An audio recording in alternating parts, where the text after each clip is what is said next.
Hello students, welcome to Mahila Samaja digital classes of 8th standard English.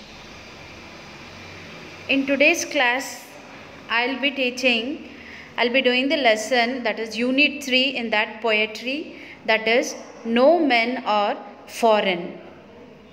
And the poet of this poem is Mssklr.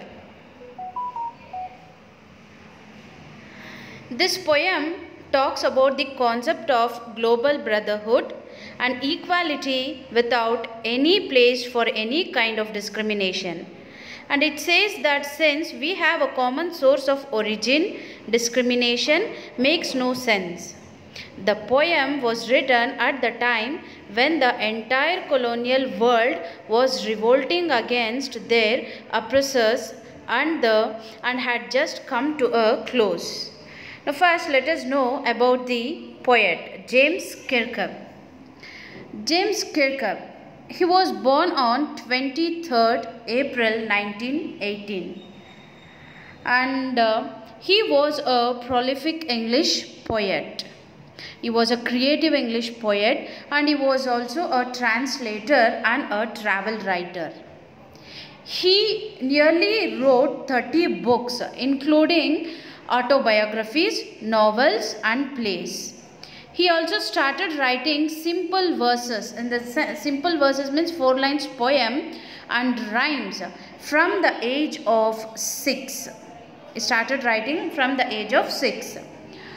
Marston Boy, it was written in 2008, a poem, and a play, Strindberg, a play, and these are his contributions, major important contributions.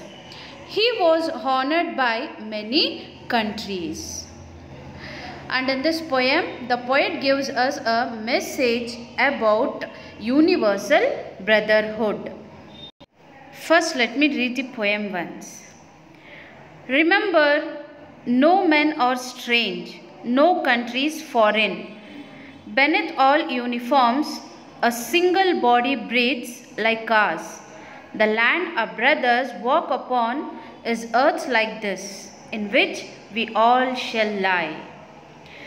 They too, aware of sun and air and water, are fed by peaceful harvests, by wars long winters starved.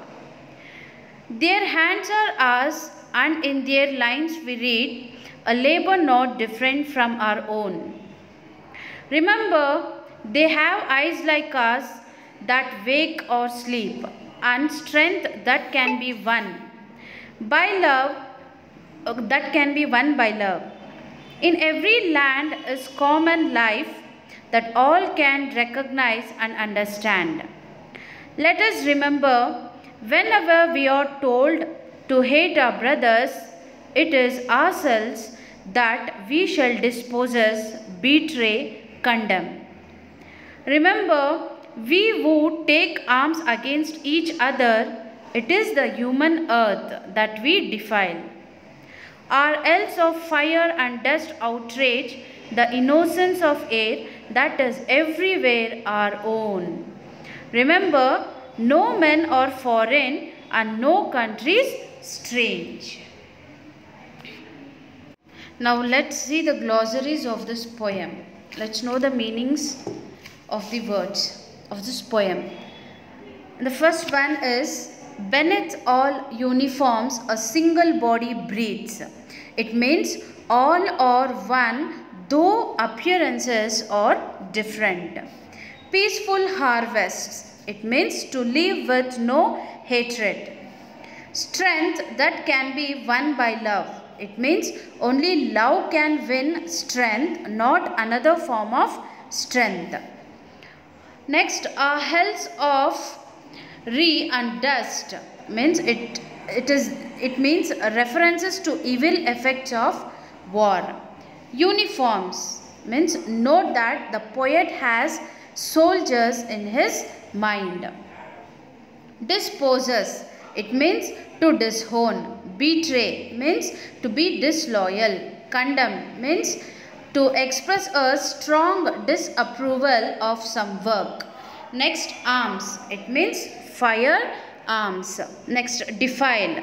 It means make something impure. Outrage. It means a very young or cruel act. Starved. It means to go without food. Long winter. It means winter which lasts for a long time. Here it suggests hardship and suffering. Now let's move on to the poem. First stanza. Remember, no men are strange, no countries foreign. Beneath all uniforms, a single body breathes like us. The land our brothers walk upon is earth like this, in which we all shall lie. Here, this poem, it is written by Mssklr, we know that. And this poem, it gives us the message of universal brotherhood of man. Here, the poet says that we should not regard other countries as foreign, means we should not consider other countries as foreign. And he is also telling that we are all the citizens of the same world. Okay, we are all citizens of the same world.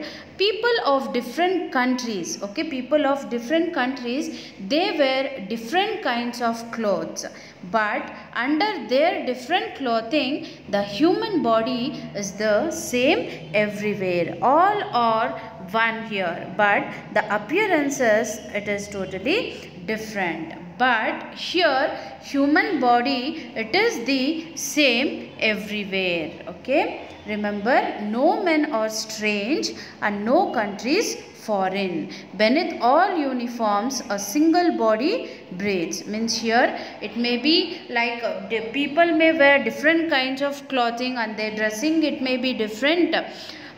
Differently, but here but a single body breathes like us, means all are one, but the appearances, it may differ. In the next para, this is second stanza.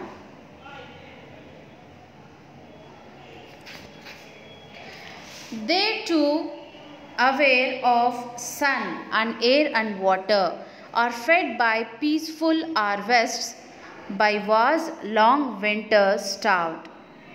Their hands are ours, and in their lines we read a labor not different from our own. It means the earth on which people from different countries walk is the same. People of all countries, they feel the sun, air and water just as we feel. During peacetime, all the countries flourish. During peacetime, all the countries flourish. During wartime, all the countries suffer from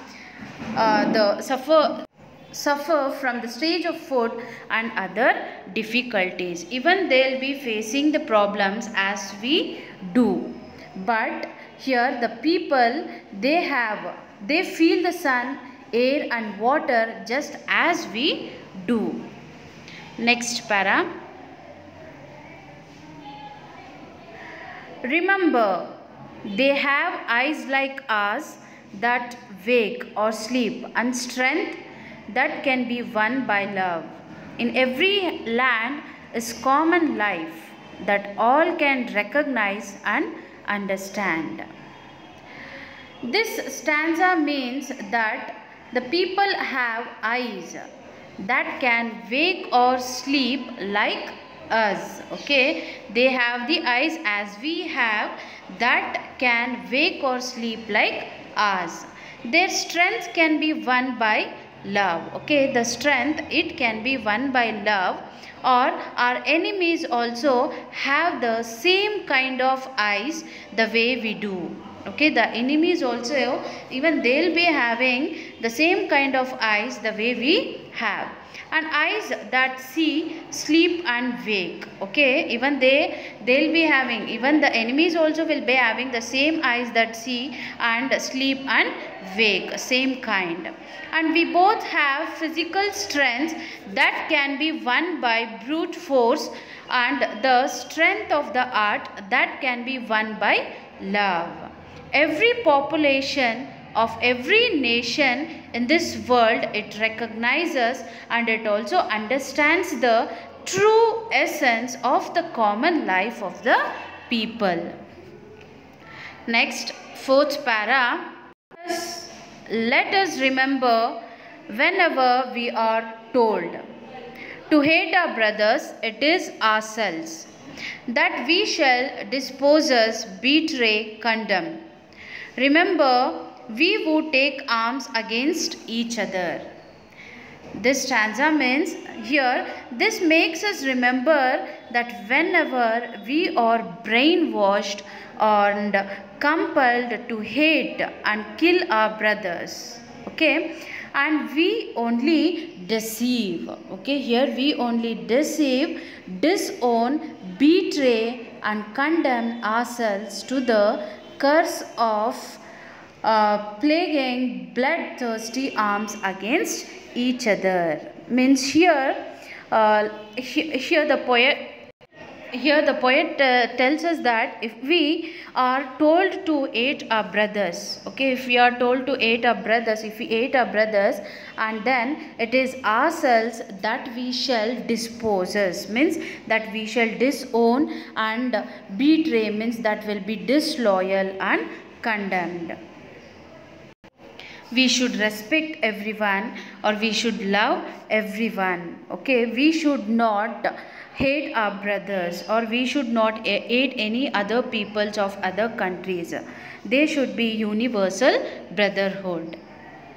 Next stanza. It is the human earth that we defile. Our hells of fire and dust outrage the innocence. Outrage means cruel act or anger. Of air that is everywhere our own. Remember, no men are foreign and no countries strange. Okay, this means that when an imminent war between two hostile nations breaks out, it is our mother earth that we pollute to such an extent to create living hells of dust and fire that will violate the purity of our surroundings, including our thoughts as well as actions. Both hostile nations will suffer the same fate of shedding innocent blood. The air gets polluted on both the countries. To prevent such a catastrophe, we should begin with ourselves to accept that no men are foreign and no countries strange. Here, else of fires and dust, it refers to a wartime destruction of civilization. It could also be about the atomic bomb that was dropped in Japan in 1945. Okay, dear children, here we have completed the poem. I hope you people have understood all the aspects of this poetry. Let's move on to your home assignment part. Answer the following questions and share your responses with your partner. You should answer the following questions. Okay, this is the C1 main from your textbook of this poetry. Okay, you should understand the poem and then you should answer the questions. Okay, do it as your homework. First question is, what does the poet remind us of in the first line of the poem? Okay, here the poet is reminding us something. Okay, in the first line of the poem, you should write that as the answer. Understand it and then write the answer. Second question is, what according to the poet are we doing when we hate others? Next, the third question is, what are the two bad effects of war? You should read the lines 16 to 19 and then you should answer. What are the two bad effects of war? Okay, dear children, go through the video, understand the poem, okay, and then read the poem once and then you should do this as your homework. Thank you, dear children. Have a nice day.